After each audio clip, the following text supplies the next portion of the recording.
Mais les Algériens, c'est très propre chez eux, mais par contre, ils balancent leurs ordures par la fenêtre. Parce que pour eux, l'espace public et le bien public n'existent pas. Et en ça, on montre qu'ils sont en fait restés dans une conception traditionnelle. Cet élargissement de la communauté à la communauté nationale, qui est une invention typiquement française et qui fait la puissance des nations, ça n'existe pas en Algérie.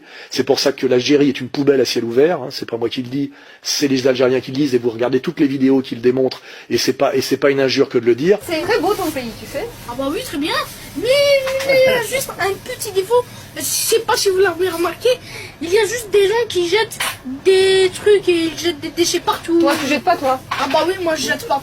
Aussi bien l'Algérien a le sens de la famille, du respect de la famille et de l'espace familial, autant pour lui, l'espace public et le bien public n'existent pas, ce qui prouve que la nation algérienne n'existe pas. Parce que c'est comme ça que ça se démontre et que ça se prouve. Hein, voilà. Et d'ailleurs, quand je dis que n'existe que la famille et la famille élargie, le pouvoir algérien, ce sont des clans militaires, c'est typiquement une logique de clan. C'est-à-dire que ce sont des clans militaires familiaux. Donc rien n'existe de national en Algérie, hein, à part l'arrogance de la fierté nationale basée sur le mensonge du roman national FLN, hein, c'est-à-dire c'est du vernis et de la peinture qu'on met sur de la rouille, hein, c'est à peu près la même chose qu'à l'époque de l'effondrement de l'URSS sous Brejnev, hein, si on fait un parallèle, hein, plus rien ne fonctionnait d'autre que la propagande, et aujourd'hui, les Algériens d'Algérie n'y croient plus au baratin, c'est la faute des Français, l'héroïsme FLN, les privilèges donnés aux anciens combattants et aux familles d'anciens combattants. L'ancien ministre de la Culture, je crois, algérien, a déclaré